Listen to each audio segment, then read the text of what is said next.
Manajemennya, ya, pengelolaan yang berangkat dari kebijakan di sektor pertambangan mineral dan batu bara sekarang ini. Sekarang ini masih relatif kecil pengaruhnya untuk daerah secara keseluruhan, karena eksploitasi sumber daya alam ini kan melibatkan dana besar, maka pemilik modal yang bertarung. Ya, pemilik modal dia hadir di situ kan untuk memperoleh untung. Untungnya itu tentu besar ya, karena rantai perdagangan untuk bisnis ini cukup panjang.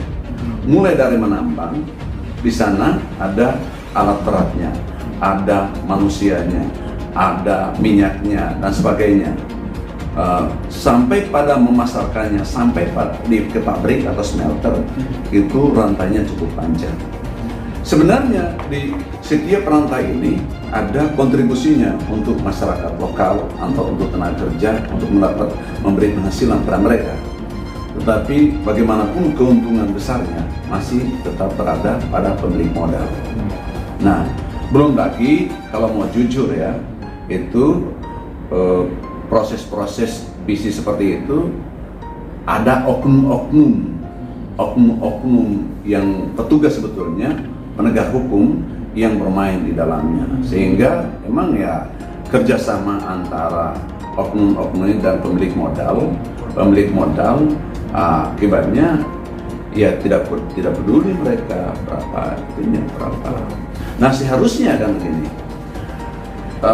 yang potensi untuk dikelola oleh masyarakat, berilah kesempatan pada mereka untuk kelola dan berikan izin pada mereka. Harus ada diskresi untuk memberikan kesempatan mereka bekerja tanpa diganggu, karena ada yang berikan pada mereka untuk bekerja menggali sumber dayanya gitu. Jadi kemana tentu perizinannya ada izin, namanya izin usaha pertambangan. Ada izin usaha pertambangan itu ada IUP ya, secara umum ada izin pertambangan rakyat, IPR. Izin tambahan rakyat ini itu harus diwujudkan untuk mereka juga. Oke, pada sektor tertentu sekarang ini nikel saya kira tidak ada IPR, izin pertambangan rakyat ya, hanya emas dan yang lain-lain ya.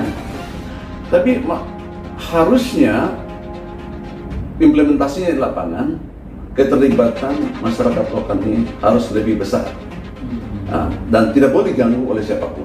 Banyak masalah itu akibat itu juga ya? Iya, karena sentralisasi perizinan sekarang ini kan, wah ini harus ini, padahal menghambat itu. Betul. Artinya debirokratisasi lagi dalam perizinan tambang. Akibatnya apa? Masyarakat hanya menjadi penonton. Kalau jadi penonton, apa kontribusinya?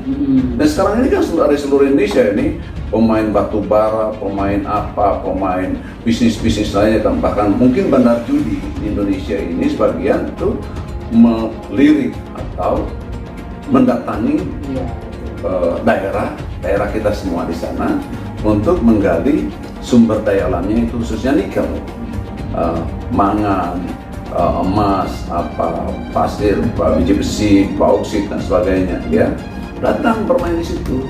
Nah, sementara harusnya sekali lagi ini di lokal ini masyarakatnya harus diorganisir secara baik untuk mengolah sumber daya alamnya. Oke, silakan jual ke pebisnis tertentu, ke smelter.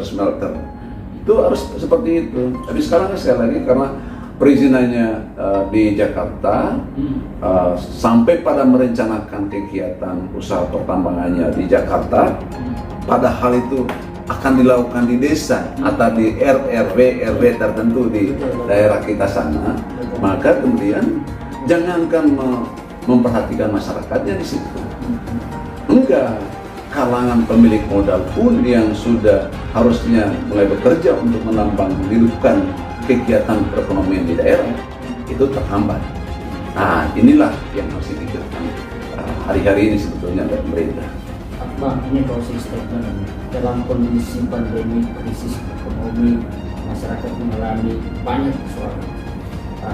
Apa yang kira-kira kisi-kisi atau poin-poin apa untuk masyarakat dalam harapan atau spirit lah untuk masyarakat.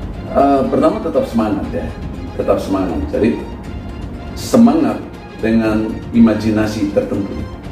Imajinasinya apa? Imajinasi untuk bangkit kembali dari situasi yang memprihatinkan akibat pandemi. Ya. Yang kedua, tindakan itu diperlukan. Masyarakat tidak boleh menunggu aba-aba dari pemerintah untuk bertindak. Proaktif. Harus proaktif menggarap potensinya sendiri. Yang ketiga, sekali lagi pemerintah harus mendukungnya dengan menjemput atau mendorong mereka di bawah dan atau melakukan deregulasi yang memungkinkan untuk bangkitnya ekonomi mereka di daerah. Baik, terima kasih Bang. Terima kasih, Bray.